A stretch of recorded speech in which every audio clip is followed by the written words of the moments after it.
Hello everyone, welcome to Skytech point. So चलिए guys, अब हम अपने 10th क्लास के हमारी जो 10.2 है उसके नाइन्थ क्वेश्चन को डिस्कस करते हैं। सो इन दिस फिगर, यह फिगर आपके पास गिवन है जहाँ पे X Y and X dash Y dash two parallel tangents है टू द सर्कल्स। ठीक है, ये दोनों टेंजेंट्स आपके पास पैरेलल गिवन है। X with centre O. अब आपके पास जो एक सर्कल रहेगा, अ सर्कल, यहाँ पे ए आएगा। सो विद अ सर्कल आपके पास ये सेंटर ओ के साथ है। अनदर आपके पास एक टेंजेंट है ए बी, जो इसको सी पॉइंट पे टच कर रहा है, इंटरसेक्ट कर रहा है। सो एक्स वाई से यहाँ पे ये जो ए पॉइंट जो है वो एक्स वाई के ऊपर आ रहा है और एक्स डैश वाई डैश के ऊपर ये बी पॉइंट है जो इस टेंजेंट का। अब हमने प्रूव करना है ए ओ बी।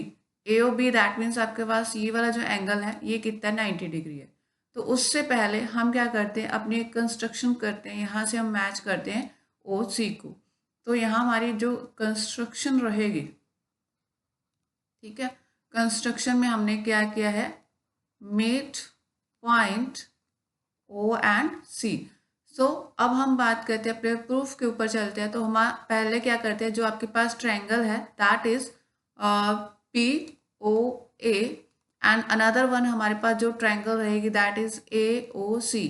तो ये दोनों ट्रायंगल्स को कॉन्ग्रुएंट प्रूव करते हैं। तो अब हम एक चीज़ हमें पता है कि जो टेंजेंट की लेंथ है एक्सटर्नल पॉइंट से वो इक्वल होती है। दैट मीन्स हमारे पास P A is equal to A C होगा। ये दोनों आपके पास टेंजेंट्स थे, ठीक है। एंड नेक्स्ट हमारे पास क्या रहेगा, O A is equal to O A, ये क्या रहेगा आपके पास, एक कॉमन पॉइंट रहेगा। एंड नेक्स्ट आपके पास O P is equal to O C, ये आपके पास क्या है, रेडियस है। So this implies by S S criteria, जो आपके पास ट्रायंगल रहेगी P O A that is congruent हो जाएगी ट्रायंगल ए ओ सी के, ठीक है। तो ये कॉन्ग्रुएंट हो चुकी है। सो दिस इम्प्लाइज आप क्या लिख सकते हो, ये जो आपके पास इसको एंगल 1 नेम दे दीजिए, इसको एंगल 2 नेम दीजिए। तो आपके पास एंगल 1 और एंगल 2 इक्वल हो गया। सिमिलरली अब मुझे ज़्यादा प्रूव करने की जरूरत है, ये जो एंगल आपका 3 है और ये एंगल 4, ये भी आपस में क्या होंगे, इक्वल होंगे। तो angle 3 is equal to angle 4। अब यहाँ से एक चीज़ जो मैंने यहाँ लिखी है, जो एंगल 1 और 2 इक्वल है, इसको मैं इस तरह से भी लिख सकती हूँ कि जो आपके पास एंगल होगा P A see that is क्या होगा, डबल ऑफ एंगल 2 होगा, ठीक है। ये पूरा जो एंगल है इसके डबल का इक्वल होगा। सिमिलरली जो 3 और 4 हुआ है इसको मैं क्या लिख सकती हूँ, दैट इज आपके पास जो क्यू बी सी है, ये आपके पास क्या होगा, डबल ऑफ एंगल 4 होगा।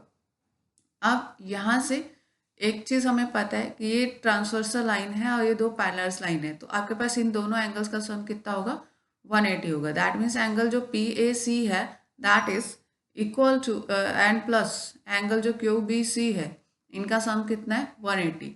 पी ए सी की जगह हम एंगल 2 डाल देते डबल टाइम और यहाँ डबल टाइम एंगल 4, 2 कॉमन लेंगे तो एंगल 2 और एंगल 4 इनका सम कितना आ जाएगा, 90 आ जाएगा। अब हम बात करेंगे अपनी triangle that is A O B के अंदर। इसमें इस पूरे एंगल्स को आप क्या नेम दे दीजिए, 5 नेम दीजिए। तो एंगल 5 प्लस एंगल 2 और एंगल 4 इनका सम कितना होगा, 180।